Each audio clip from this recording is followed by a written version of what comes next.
오늘 시간 예배 가주신 여러분들 주님의 이름으로 축복합니다. 하나님 여러분을 사랑하십니다. 믿습니까? 나의 공로, 내가 무엇을 행하고 말고를 떠나서 하나님은요, 여러분의 있는 모습 그대로 여러분을 사랑하시고 오늘도 여러분 가운데 하나님 은혜를 베푸기를 하나님은 원하십니다.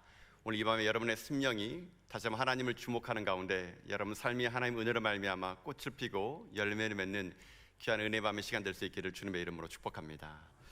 오늘은 열왕기상 17장 우리 1절부터 7절까지 있는 말씀을 가지고요, 디셉 사람에서 하나님의 사람으로, 디셉 사람에서 하나님의 사람으로 라는 제목을 가지고 하나님 말씀을 함께 나누도록 하겠습니다. 오늘부터 이제 금요 은혜의 밤 시간에 우리가 성경의 인물 중에 이 엘리야라는 이 선지자에 대해서 함께 나누고자 합니다. 이 엘리야에 대한 선지자에 대한 이야기를 나눌 때 하나님께서 어떻게 그 암울한 시대 속에서 이 엘리야라는 선지자를 통해서 일하셨는가를 우리가 살펴보는 가운데 이 시대 속에서도 우리도 엘리야처럼 쓰임받는 그런 은혜가 매주 우리 금요일 은혜 밤 시간마다 여러분 10년간 넘칠 수 있기를 주님의 이름으로 축복합니다. 엘리야는 구약의 대표적인 선지자로 얘기하게 됩니다. 엘리야는 모세와 함께 구약에서 하나님께 크게 쓰임받던 사람들 하게 되면은 이 모세와 엘리야를 얘기하게 되는데요.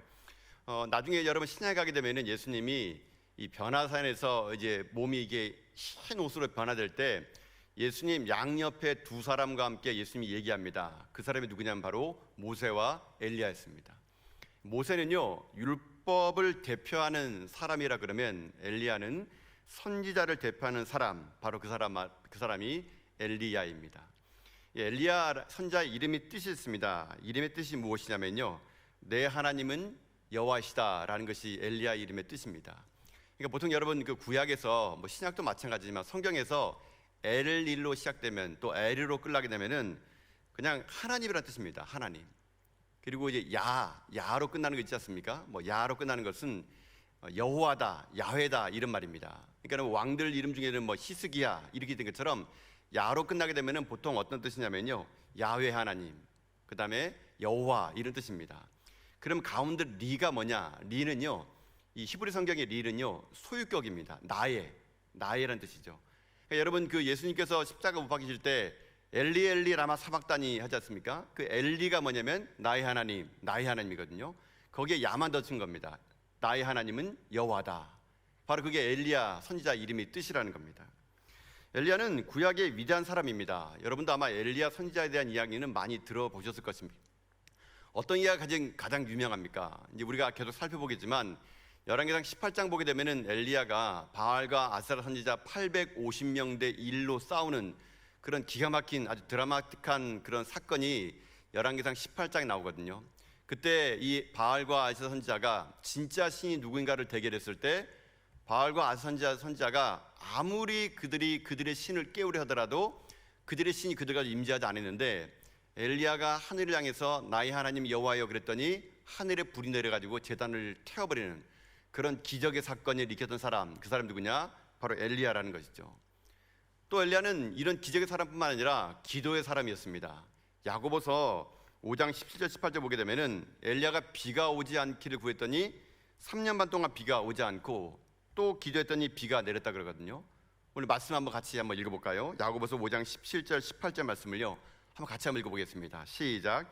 엘리야는 우리와 성정이 같은 사람이로되 그가 비가 오지 않기를 간절히 기도한즉 3년 6개월 동안 땅에 비가 오지 아니하고 다시 기도하니 하늘이 비를 주고 땅이 열매를 맺었느니라. 아멘. 여러분 엘리야는 누굽니까? 하늘의 문을 닫고 열 수 있는 기도의 사람이었습니다. 이게 대단한 능력자이죠. 또 엘리야는 어떤 사람이냐면요, 엘리야는 죽음을 맛보지 않고 육신 모습 그대로 올라갔던 사람입니다. 구약에 그런 사람 또 한 명 나오죠. 에녹 있지 않습니까? 에녹도 죽음을 보지 않고 올라갔던 것처럼 엘리야도 죽음을 보지 않고요 불수레와 불병거를 타고 하늘로 직접 올라간 사람, 이 사람이 엘리야입니다. 뭐 이 정도만 얘기해도 엘리야가 얼마나 위대한 선지자이고 엘리야가 얼마나 믿음의 사람이고 능력의 사람인가에 대해서는 우리가 아마 이 정도만 얘기 들어도 아마 엘리야 선지자에 대해서 대단하다고 생각할 겁니다. 근데 이렇게 위대하고 능력 있는 엘리야 이 선지자에 대한 이 사람이 어떤 사람이어야 되는 것은 성경에서 얘기하고 있지 않다는 겁니다. 그가 어느 지파이고 그의 아버지가 누구이고 그가 자라온 환경이 어떠했고 그가 하나님을 어떻게 만났는지 이런 얘기가 성경에 나오지 않습니다.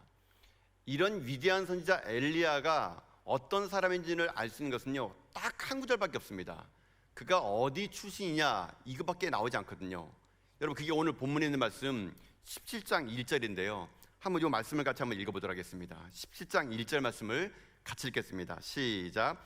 길르앗에 우거하는 자 중에 디셋 사람 엘리야가 아합에게 말하되 내가 섬기는 이스라엘의 하나님 여호와께서 살아계심을 두고 맹세하노니 내 말이 없으면 수년 동안 비도 이슬도 있지 아니하리라 하니라. 아멘. 여러분, 여기 보면 엘리야 선지자에 대한 프로필력이 딱 한 번 나옵니다. 그게 뭡니까? 길르앗에 우거하는 자 중에 디셋 사람. 이게 엘리야의 모든 설명입니다. 길르앗에 우거하는 자 중에 디셋 사람. 그러나 그가 어떤 부모 밑에서 어떤 신앙의 교육을 받고 또 그의 스승이 누구이고 어떻게 하나님을 만났는가에 대한 그런 것은 나오지 않고요, 그저 그가 살던 곳만 나옵니다. 길르앗의 디셋 사람 엘리야. 그러면 그가 살았던 곳이 어딘가를 한번 볼 수밖에 없습니다. 길르앗이라는 곳이 어디냐면요, 요당 동편에 있는 지형입니다. 이 지형은 어떤 곳이냐면 한마디로요, 길르앗은 그 말 이름 뜻처럼요, 바위가 많은 지역, 이런 뜻이 길르앗의 뜻입니다. 그러니까 한마디로 길르앗이라는 곳은요, 사람이 살기에 적당한 곳이 아닙니다. 농사를 지을 수 있는 곳도 아닙니다. 그러다 보니까 아마 이곳은 변방이고요, 사람들이 극히 선호하는 곳이 아닙니다. 그러니까 아마 이 엘리앗이 아마 농사를 짓지 않았다면 목축업을 하지 않았을까 이렇게 추정할 정도로 길르앗이라는 동네는 사람들에게는요, 잊혀진 땅, 변방, 그저 목축이나 하는 곳, 그런 곳이 길르앗입니다. 그럼 이 길르앗의 두 번째 이제 우리가 엘리야에 대한 근거를 알 수 있는 것이 디셉 사람이라는 건데요. 이 디셉이라는 말, 이곳이 어딘지는요, 지금도 학자들이 모릅니다. 디셉이라는 곳이 어딘지 모르는데 나중에 제가 이곳이 어딘가를 여러 군데 책을 보니까 어떤 학자가 디스베가 아닌가라고 하는데 이 디스베도 어딘지는 지금 현재 추정이 잘 안 됩니다. 근데 이 디셉이라는 이 말의 그 원어를 보니까요, 이곳에서 분리됐다 이런 뜻이 있는 모양입니다. 그러니까 길르앗의 디셉 사람이라는 말은요, 한마디로 말하면 주류가 아니라는 얘기입니다. 변방에 잊혀진 바위가 많이 사는 곳에 낯선 사람이 살고 있는 땅, 그 땅에 누가 있었냐? 엘리야가 있었다. 이게 엘리야의 모든 프로필이라는 겁니다. 한마디로 얘기하면 엘리야는 누구냐면요, 무명의 사람입니다. 그 당시에 사람들에 의해서 입에도 오르내리지 못하는 무명의 사람, 그러니까 눈여겨볼 만한 가치도 없는 지역의 변방에 살고 있는 한 사람, 그가 누구냐? 엘리야였다는 것이죠. 하나님 그렇게 아무 사람에게도 이렇게 알려지지 않은 이 무명의 선지자를요, 언제 부르느냐? 아합이라는 왕이 통치할 때 이 엘리야 선지자를 불렀다는 겁니다. 그러면 엘리야 선지자가 활동했을 당시에 그 왕이 누구인지를 좀 알아야 됩니다. 그래야 이 엘리야에 대한 이야기를 할 수 있거든요. 엘리야 선지자가 활동했을 당시에 그때 왕은 누구냐면요, 아합 왕이었는데, 이 아합 왕은 이스라엘 역사 중에서 가장 악독한 왕이었습니다. 가장 하나님 앞에 악에 치닫는 왕이었고요, 이 아합 왕이 있었을 때 가장 영적으로 어두웠고 타락했었습니다. 얼마큼 영적으로 어둡고 타락했느냐? 여러분, 오늘 본문에 있는 말씀은 아니지만 여러분 성경 혹시 보시면은요, 열왕기상 16장 30절에 보면은요, 그 시대를 이렇게 얘기합니다. 30절 말씀 제가 한번 읽어드리겠습니다. 오므리의 아들 아합이 그의 이전의 모든 사람보다 여호와 보시기에 악을 더 행하며, 그러니까 오므리의 아들 아합 왕이 오늘 본문에 보면 이 16장 30절 보게 되면은 모든 사람보다요, 여호와 보기에 악을 더욱 행했던 사람이래요. 이 사람이 아합 왕이었습니다. 근데 이 아합 왕이 이런 사람이었는데 하필 이 사람이 누구랑 결혼하냐면요, 엣발의 딸 이세벨이라는 이방 여자와 결혼하게 됩니다. 그럼 왕이 좀 이렇게 하나님을 악했다라면, 그러면 이스라엘 중에서 좋은 여자와 결혼했으면 이 사람이 좀 태도가 달랐을 텐데, 아합 왕이 하필 결혼한 여자가 이방 여인 이세벨인데 이 여자랑 결혼하면서부터 더욱더 악에 치닫게 됩니다. 그게 33절에 보면 이렇게 되어 있는데요, 제가 말씀 읽어드릴게요. 33절 보니까 또 아세라상을 만들었으니, 이 아세라상인 것이 이세벨이 섬겼던 그 신의 그 상을 지금 이스라엘 백성 아합 왕이 예루살렘에 세운 겁니다. 그러니까 아세라 상을 만들었으니 그는 그 이전에 이스라엘의 모든 왕보다 심히 이스라엘 하나님 여호와를 노하게 하였더라. 그러니까 한마디로 이 아합 왕 때에 어떤 거냐면 하나님 보시기에 노했다는 겁니다. 그만큼 악에 치닫는 시대가 아합 왕이었던 겁니다. 이런 아합 왕 시대 때 누가 불림받느냐? 하나님의 사람 엘리야가 불림받게 됩니다. 여러분, 아까 우리가 읽었던 이 17장 1절은 그냥 우리 한국말 성경에는 길르앗에 우거하는 이렇게 시작되는데요. 원래 원문에는요, 그 앞에 그러나란 말이 있습니다. 그러나 길르앗에 우거하는 중에 디벳 사람 엘리야가 있으니, 이렇게 원문에 나와 있거든요. 그러니까 앞에 있는 내용은 16장까지 내용은 뭐냐면 아합 왕 때 그렇게 하나님을 왕이 섬기지 않고 악을 치닫고 모든 것들이 다 무너진 그 시대 속이었더라. 그러나 길르앗의 디벳 사람 엘리야가 있으니, 성경 그렇게 이어간다는 겁니다. 여러분, 하나님은요, 이 어두운 시대에 아합 왕이 하나님을 거역하고 예루살렘 성 안에 아세라상과 바알 숭배자들이 가득한 그때에 하나님은요, 군대를 만든 것도 아니고 뛰어난 정치가를 부른 것도 아니고 길르앗 땅의 디세벨이라는 한 무명한 사람을 통해서 이 아합 왕 앞에 그를 내보냈다는 것입니다. 저는 그래서 이렇게 생각합니다. 시대는요, 항상 어둡습니다. 시대는 항상 아합 왕이요, 지배하는 시대를요 살아가게 됩니다. 그때마다 하나님은요, 한 사람을 준비시켰다는 것이죠. 여러분, 여기서 깨닫는 게 무엇입니까? 이 하나님께서 엘리야라는 디벳 사람 엘리야라는 그 무명의 사람을 불러 사용했던 것처럼, 하나님은 이 시대에도요, 하나님은 우리같이 평범한 사람들, 우리처럼 부족한 사람들, 우리처럼 때로는 배경도 없고 족보도 없고 상황도 없고 지식과 능력에 한계가 있는 아주 극히 작은 자를 통해서 하나님 어떻게 하느냐? 하나님의 역사를 만들어 간다는 것이죠. 저는 그래서 엘리야를 부르신 하나님의 부르심이요, 여러분에게도 들릴 수 있기를 주님의 이름으로 축복합니다. 하나님 지금 이 시대에 엘리야 같은 사람을 부르고 있는 겁니다. 엘리야 같은 사람을 불러줘서 하나님은 이 시대에 아합 왕이 지배하는 이 대한민국의 현실 속에 이 나라 이민족 가운데 하나님의 이름을 욕되게 하고 교회를 욕되게 하고 때로는 악한 세력들이 이 시대를 지배하는 이 땅, 이 대한민국의 이 가정 속에, 학교 속에, 직장 속에 하나님은요, 우리를 통해서 하나님의 역사를 만들어갈 수 있다는 것입니다. 그러면 어떻게 이 무명의 엘리야가 어떻게 했길래 하나님께 쓰임받았을까? 그는 어떻게 했길래 하나님으로부터 그렇게 부름받아 시대의 한 획을 긋는 그런 하나님의 사람이 됐을까? 오늘 이 엘리야를 우리가 살피는 가운데 저는 저와 여러분도 이렇게 하나님께 쓰임받는 그런 인생이 될 수 있기를 바라겠습니다. 그러면 첫 번째로 그가 어떻게 쓰임받았을까? 오늘은 그가 길르앗 사람 디셉이라는 이 말만 가지고 한번 해석을 해볼 겁니다. 그러면 첫 번째로요, 이 엘리야라는 사람이 어떻게 쓰임받느냐? 첫 번째로 이겁니다. 첫 번째는 누가 쓰임받느냐? 약함을 품는 사람이 쓰임을 받는다는 것입니다. 약함을 품는 사람이 쓰임을 받는다. 여러분, 항상 시대의 문제를 푸는 사람은요, 왕궁에서 나오지 않았습니다.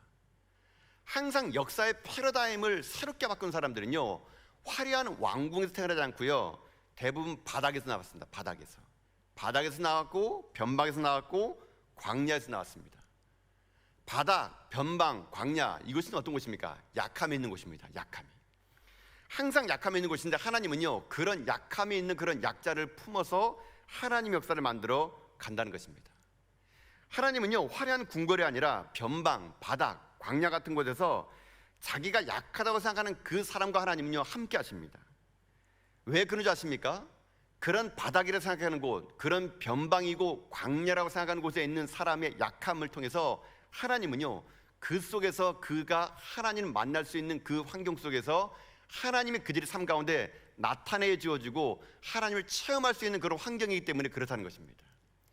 여러분, 화려한 왕궁에서는요, 절대 하나님을 체험할 수 없습니다. 하나님을 만나는 장소는 어딘지 아십니까? 약함이 있는 곳입니다. 약함이 있고 부족함이 있고요, 눈물이 있고요, 사람들에게 주목받지 않는 그곳이 하나님 만날 수 있는 가장 적재적소의 장소라는 것입니다. 그래서 항상 하나님의 위대한 인물들은요, 화려한 왕궁이 아니라 이런 변방, 약함에 있는 곳, 눈물이 있는 곳, 광야가 있는 곳, 하나님은 거기에서 인물을 만들어 낸다는 것입니다. 여러분, 그래서 진정한 신앙은요, 우리 속에 약함이 있을 때 그때 그 약함 때문에 하나님 영광이 드러나는 인생이 되는 거, 그게 중요하다는 것입니다. 제가 어제 신방을 다녀왔습니다. 신방을 다녀오는데 그 신방을 다녀오던 그분은 암 환자입니다. 암 환자. 이제 우리 교육자를 통해서 이제 이제 지금 코로나 때문에 저희들이 지금 이제 신방을 좀 지금 못 하고 있고, 성도를 제가 일일이 다 못 하는 가운데 우리 교육자들을 통해서 들어오는 그런 이야기를 듣기 위해서 신방을 하게 됐는데, 그분이 어떤 분이냐면은 이제 암 환자인데요. 이제 암이 퍼질 대로 퍼져서 제가 가봤더니 한 7, 8년 동안 이게 알아 누우셨더라고요. 알아 누우셨는데 이제 암이 퍼질 대로 퍼져가지고 장기를 다 잘라냈는데 이제 할 수 있는 게 아무것도 없다는 겁니다. 그래서 어제 제가 교육자들 얘기 들어보니까 이제 그분이 저한테 얘기하더라고요. 교육자가 기껏 살아야 2개월, 3개월밖에 못 산다 그럽니다. 그러면서 저보고 신방을 함께 해달라 그러더라고요. 제가 그 말을 딱 들었더니 참 마음이 아팠습니다. 2, 3개월밖에 살지 못하는 그분, 도대체 가서 무엇을 해야 될까? 이제 그분을 집을 갔는데 이제 그분이 이제 거동을 못하는 겁니다. 아내가 겨우 그분을 이제 이제 식사를 제공해줘야 되고 옷을 입혀야 되고, 그러니까 온몸에 암이 퍼지니까요, 건들기만 해도 통증이, 말할 수 없는 통증이 오는 겁니다. 여러분, 그럼 마지막에 그 암 환자들에게 줄 수 있는 처방은 뭐냐면요, 몰핀입니다. 몰핀. 몰핀, 마약이죠. 마약을 이제 투여하거나 마약 패치를 붙이면, 몰핀 패치 붙이면 돌아가실 때까지 어떻게 되냐면요, 그냥 통증 없이 살아가는 거, 그냥 마지막에 하는 게 그거거든요. 가봤더니 패치를 붙이고 계시더라고요. 그런데 저희들이 그 집에 갔는데 이제 아무리 배를 눌러도 이게 인기척이 없는 거예요. 몇 번을 눌러도 인기척이 없어가지고 이제 연락할 방법도 없는 겁니다, 그분들하고는. 그래서 오늘은 못 만나겠구나 싶어가지고 돌리려고 그러는데 마침 그분이, 그 부인 되신 분이 밖에 있다가 들어오시더라고요. 남편분 식사를 못하니까 이게 뭘 이렇게 해오는 중이었다 그럽니다. 그러니까 시간 약속을 했는데 이제 그분하고 연락이 안 되다 보니까 저희들이 이게 어긋날 줄 알았는데, 이제 그분이 이제 만나가지고 들어가서 그분을 뵙게 됩니다. 2, 3개월밖에 살지 못하는 분이었습니다. 제가 생각했던 것보다는 그래도 그분이 되게 아직까지 모습은요 되게 깨끗하셨고, 또 그 얼굴 표정에서 희망이 보이던 것 같더라고요. 제가 그분과 함께 여러 번 이야기를 나누고 했는데 그분이 자기의 이런 모습을요, 이게 목회자에게 보이고 싶지 않았던 모양입니다. 애써 제가 막 말하는데도요, 때로는 이렇게 고개를 돌리시고 마스크 너머로 이제 말을 하지만 제대로 말씀을 못 하시고, 물론 저를 처음 봤기 때문에 좀 어색할 수 있겠죠. 제가 그분 앞에 가서 여러 말을 했습니다. 이런 말을 저런 말을. 그러다가 하나님 말씀을 읽어주고 어떻게 했냐, 제가 기도를 했습니다. 기도를 해주는데 제가 보통 신방 갈 때 그런 기도 많이 합니다. 하나님, 제가 오늘 이 집에 신방 갑니다. 하나님, 그 성도의 마음을 제게 해 주십시오. 제가 항상 신방 갈 때마다 하는 기도가 그겁니다. 그 성도의 마음을 제게 해달라고. 그럼 그 성도의 아픔을 제가 알게 되면 제가 기도가 하게 되거든요. 제가 항상 그런 기도하고 신방 갑니다. 그래서 그분 만날 때도 얘기합니다. 하나님, 그분의 아픔을 제가 느끼게 해주십시오. 그분의 눈물을 제가 이해할 수 있도록 해주십시오. 그래서 제가 그분하고 이런저런 얘기를 하다가 이제 기도를 하게 되는데, 참 기도가 저도 모르게 이런 기도가 나오더라고요. 쭉 그냥 평상적인 이야기 하다가 기도를 하다가 제가 제 마음에 이런 기도가 나와요. 하나님, 살고 싶습니다. 하나님, 살고 싶습니다. 살려주십시오. 이대로 하나님 가기에는 너무나 억울합니다. 살려주십시오. 이 기도가 나오는데 제 마음이 참 마음이 아프더라고요. 아니야 될 것이, 제가 기도를 하는데 내내 그 남자 성도님이 우시더라고요. 그러니까 자기 속에 있었던 마음에 그 누구도 말할 수 없는 그 아픔 속에서 살았는데, 제가 그 마음을 읽었는지 몰라도 계속 기도했더니 그분의 마음이요 점점 열리더니 마스크 너머로 눈물이 보이고 훌쩍하는 것이 보이더라고요. 그러니까 기도를 다 끝내주고 제가 그분에게 얘기했습니다. 하늘의 영광과 하늘의 위로가 있길 바란다고. 하나님이 살아계시면 하나님께서 부르시는 그날까지 하나님 이 자리에서 깊이 만나고, 그리고 하나님께서 주시는 천국의 소망을 가지고 그 병상에서 다시 한번 꿈을 꿨으면 좋겠다고. 제가 어제 그 기도를 들으면서 그분의 집을 나오는데, 나오기 전에 같이 봤더니 그 아내분이 있더라고요. 근데 알고 봤더니 아내분이 더 많은 상처가 있더라고요. 그러니까 아들이 한 명 있는데 아들은 중국에 가가지고요 돌아가지 못한다 그럽니다. 알고 봤더니 아들이 너무 순진해가지고 중국에 갔는데 중국에 가서 사기를 당했던 모양입니다. 중국인들이, 조선족들이 그 아들의 이름으로 돈을 빌려가지고 갚지 않은 바람에 그 아들이 사기를 당해가지고 그 아들이 중국에서요 잡혀서 나오지 못한 겁니다. 아버지는 여기서 2개월 3개월로 힘들어하고 있고 그 주변에 아무도 도와줄 사람이 없고 거기는 그 여자 성도님 마음이 너무나 아픈 겁니다. 함께 기도해줬더니 그분이 너무 많은 눈물을 흘리더라고요. 자기 속에 우울증, 죽고 싶은 마음 이런 말이 있어가지고 사람들 못 만났는데 누굴 만나면 자기 아픔을 얘기하는데 그게 너무 힘든 거예요.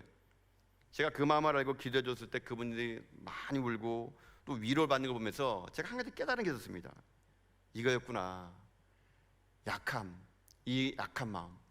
그들이 약할 때 하나님이 그들의 마음을 일해줄 때 다시 한번 지금도 암이 퍼져가지고 오늘 내일하는 그 사람도 소망을 노래할 수 있구나. 이 약함 속에서 하나님의 이름을 가지고 하나님 앞에 기도했더니 하늘로부터 내려온 위로가 그의 삶을 다시 한번 웃게 만들었구나. 제가 어제 그 가정을 신방하면서 제 마음속에 뭘 느꼈냐면요, 이걸 느꼈습니다. 약함을 품고 기도하면 하나님이요 거기서 기적을 만들어낼 수 있다라는 거. 여러분, 목사가요, 여러분 언제 여러분 가장 큰 능력을 바라는 줄 아십니까? 목회자가 언제 가장 큰 능력을 바라보냐면요, 성도들의 약함을 보고 설교할 때입니다. 성도들의 약함을 가지고요 나갈 때입니다. 그때 어떻게 되느냐, 그때 진짜 목사다워지는 거거든요. 여러분, 저는 이 자리에 설 때마다 저는 어떤 마음을 쓰냐면요, 너무 안타깝습니다. 저는 우리 성도들을 바라볼 때마다 사실 죄를 바라보게 되면요, 우리 성도들 한 분 한 분이 너무 안타깝습니다. 왜 안타깝냐면요, 여러분의 상황은 지금 너무 안타깝고 너무 약하고 아무도 주목하지 않는, 어찌 보면 길르앗의 디색 같은 사람으로요 그 누구도 주목받지 못한 곳에서 울고 있는데 제가 여러분이 해줄 수 있는 게 너무 없다는 얘기예요.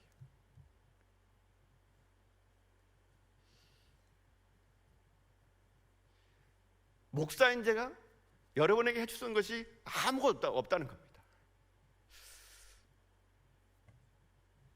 그래서 저는 더 기도합니다. 약함, 우리 성도들에게 해줄 수 있는 것이 아무도 없다 보니까 제가 할 수 있는 건 뭐냐면요, 기도밖에 없다는 겁니다. 하나님, 제가 이들에게 줄 수 있는 게 아무것도 없습니다. 도와줄 능력도 없고 힘도 없고, 우리 성도들 지금 이렇게 유리방황하면서 2, 3개월 내에 어떻게 될지 모르는 갈파를 알지 못하는 이 상황 속에 있는데 제가 줄 수 있는 게 아무것도 없습니다. 하나님, 제가 이분 만나기 전에 또 한 분을 만나왔습니다. 응급실에 실려가지고요 중환자실에서 사경을 헤매고 있대요. 제가 또 응급실에 또 갔습니다. 해줄 수 있는 것이 아무것도 없는 겁니다. 제가 아무리 하나님 이 단에서 설교를 준비하면서 책을 읽고 쥐어 짠다 하더라도 하나님이 이들을 만나주지 않는다면, 성령님 이들을 터치해주지 않는다면 하나님 어떻게 이들이 위로할 수 있겠습니까? 제가 오늘도 이 단에 서면서요 그렇게 기도했습니다. 하나님, 우리 성도들 가운데 이런 약함이 있고 이런 눈물이 있고 이런 외로움이 있는데 하나님이 좀 만나주십시오. 하나님 좀 위로해 주십시오. 하나님이 이들을 만나주지 않는다면 이들이 이 상황 속에서 하나님 죽을까 두렵사오니 하나님 이들이 꼭 은혜를 달라고. 여러분, 제가 이렇게 기도할 때요 사실 제가 사는 것 같더라고요. 제가 어제 이 신방을 가면서 느꼈던 게 무엇이냐면요, 그런 마음 느꼈습니다. 목사가 여러분 어디에 있어야 되느냐, 약한 자들과 함께 있어야 되는 겁니다. 여러분의 눈물 있는 자리에 제가 함께 있어야 되고요, 여러분의 고통의 현장 가운데 제가 함께 있어야 됩니다. 제가 그동안은 코로나 때문에 신방하지 못한 상태에서 계속 사무실에서 기도만 하고 묵상만 하고 있을 때는요 제 마음이 딱딱해지는 것 같더라고요. 근데 어저께 중환자실에 갔다 오고 그 중환자실에서 그분을 만나오고 또 어제 그분이 그 상황 속에 갔더니만은 제가 살겠더라고요. 그래서 제가 느꼈습니다. 아, 이게 목회자구나, 이게 목사들이구나. 여러분, 그래서 우리가 할 일은 무엇이냐면요, 이 약함이요 우리 가운데 부끄러움이 아니라는 것입니다. 하나님의 역사는요 어디에 임하는지 아십니까? 이 약함 속에 임한다는 겁니다. 내가 아무리 약하고 내가 아무리 디셋 사람이고 사람들에게 괄시받고 내가 못 배우고 내가 힘이 없고 돈이 없더라도요 그 약함 속에서 하나님을 의지하면요 하나님은요 거기에서요 역사를 만들어 주신다는 겁니다. 여러분, 그래서 누가 기도하는지 아십니까? 약한 자가 기도합니다. 내 인생이 길락 같고 내 인생이 디셋 같은 사람이요 기도하는 거예요. 하나님이 원하시는 것은요 여러분의 상한 심령입니다. 여러분 깨진 마음입니다. 여러분, 오늘 이반 우리가 기도할 때 여러분 하나님 앞에서요 너무 완벽한 모습 보이려 하지 마십시오. 여러분 지금 아프시지 않습니까? 힘들지 않습니까? 오늘 이 밤에 이 저녁에 이곳에 나왔을 때 여러분 마음 어떤 마음으로 오셨습니까? 하나님 저 아픕니다. 깨진 심령입니다. 저 길앗 사람이고요, 디색 같은 사람입니다. 돈도 없고요, 건강도 없고요, 내가 갖고 있는 모든 것들이 다 무너진 상태에서 이 자리에 왔습니다. 여러분 그 약함을 갖고 품고 기도할 때 하나님은요 그 약감 속에서 역사하는 일들을 만들어 주신다는 것입니다. 사랑하는 성도 여러분, 우리 함께 기도합시다. 이 약함 때문에 우리 무너지지 말고요, 내가 비록 길앗에 살고 디셉에 산다 하더라도, 내가 지금 못 배웠고 능력이 없고 집안이 좋은 집안이 아니라 하더라도요, 내 배경과 상관없이 일하시는 하나님의 손에 우리가 붙들림 받아서 우리 모두 다가요 이 시대 엘리야처럼 하나님 앞에 여러분이 쓰임받는 그런 믿음의 종도 다 될 수 있기를 주님의 이름으로 축복합니다. 사랑하는 성도 여러분, 하나님은요 지금 우리의 모든 상황을 다 아시는 분이시라고 저는 믿습니다. 아버지, 여러분들이 오늘 이 시간 그 하나님을 의지하십시오. 설교자를 바라보지 마시고 하나님을 집중하십시오.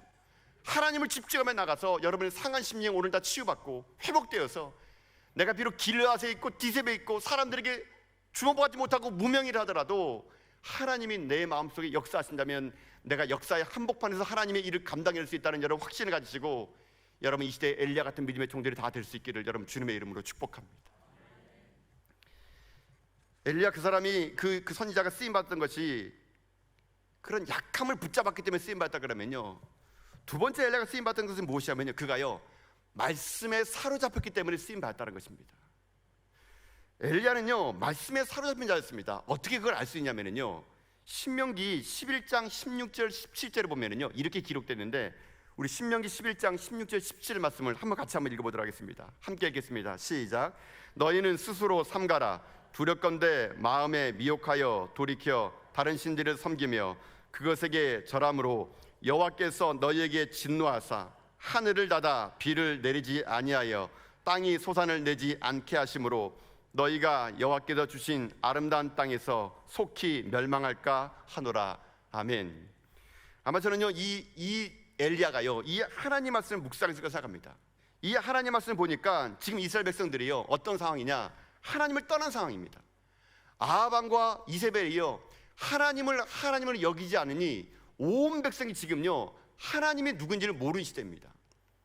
아마 지금 엘리야는요 이 신명에 있는 모세 오경에 있는 말씀을 읽으면서, 이 말씀을 읽으면서 지금 아합이 통치하는 이 시대야말로 여호와를 누구냐, 하나님이 누구냐를 모르게 되면은, 여기 말씀 보니까 하나님이 진노해서 하늘을 닫아 비를 내리지 않고 땅에 소산을 내지 않을 것이라는 것을 그가 말씀을 품었다는 겁니다.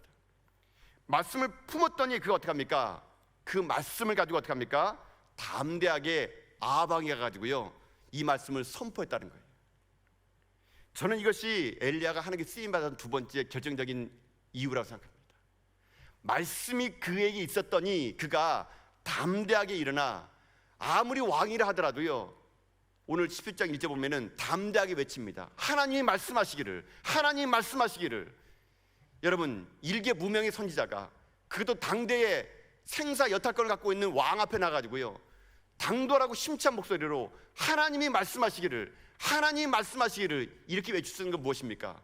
그 속에 불타오르는 말씀이 있기 때문에 그런 것입니다. 여러분 속에 하나님 말씀이 혹시 있습니까? 여러분 속에 하나님 말씀이 불붙듯이라는 한 말씀이 있습니까? 목사가 할 일은 뭐냐면요 성도들의 가슴에 말 한마디를 심어주는 겁니다. 이 강단에서 선포되는 말 한마디를 여러분의 말씀으로 여러분을 붙잡는 겁니다. 그게 제가 할 사명 같아요. 여러분, 그래서 우리 가운데요 하나님 말씀이 불붙게 되면요 우리들의 심령이 어떻게 되는 줄 아십니까? 왕 앞이라 하더라도 담대하게 나갈 수 있는 것입니다. 여러분, 왜 이 시대 기독교가요, 왜 이 시대 성도들이요, 왜 세상에 밀립니까? 왜 세상 가운데 담대하지 못합니까? 말씀이 없어요. 말씀. 내 속에 불타오르는 하나님의 한 말씀이 없습니다. 그 한 말씀이 인생을 바꾸는데요 그 말씀이 없는 거예요. 그 말씀이 내게 타오르지 않는 겁니다. 그러다 보니까 시대에 흔들린 대로 흔들리고요 남이 가는 대로 가는 인생 되는 겁니다. 왜요? 내게 붙잡을 만한 말씀이 없기 때문에 그런 겁니다. 여러분, 다시 진정으로 말씀으로 돌아갑시다. 여러분 심령 속에 하나님이 불붙게 만들어준 하나님 말씀이 여러분 삶과 오늘 불태오르는 그런 믿음의 종들 될 수 있기를 여러분 축복합니다. 여러분, 그래서요 항상 부흥과 개혁이 일어나는 곳의 특징이 뭔지 아십니까? 말씀에 붙들림한 사람이 있었다는 것입니다. 여러분, 진정 다시 한번 여러분 가정에, 이 교회에, 이 나라 이 민족에 개혁과 부흥이 일기 원하십니까? 그러면 여러분 심령 속에요 말씀이 있어야 되는 것입니다.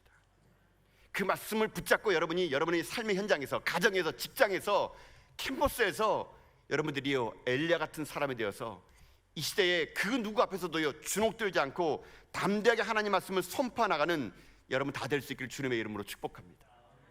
내 가슴에 불타오르는 말씀, 내 삶을 변화시키는 하나님의 한마디 말씀, 여러분 그 말씀이 없다면 오늘 기도하십시오. 주여 한 말씀만 하여 주시옵소서. 주여 한 말씀만 내게 하여 주옵소서. 내가 그 말씀 붙잡고 나의 사명으로 여기겠나이다. 여러분이 그 말씀 붙잡는 가운데 여러분이 성령에 불타오르는 하나님의 사람이 되어서 이 땅 가운데요 말씀의 담담을 가지고 이 시대 하나님의 이름으로 여러분이 능력 있는 믿음의 삶을 살아가는 여러분 다 될 수 있기를 여러분 주님의 이름으로 축복합니다. 사랑하는 성도 여러분, 엘리야는요 무명의 사례였습니다. 아무도 그를 주목하지 않았습니다. 길르앗의 디셋 사람, 지금도 디셋이 어딘지는 우리는 알지 못하는 그런 아주 무명의 사람이었습니다. 그러나 하나님은 그의 배경과 환경과 출신에 관계없이 하나님은요 엘리야를 들어 사용해서 그 당시에 영적으로 가장 어둡다는 그 아합 시대에 하나님의 사람 엘리야를 통해서 하나님은 영적인 불을 지필 수 있었다는 것입니다.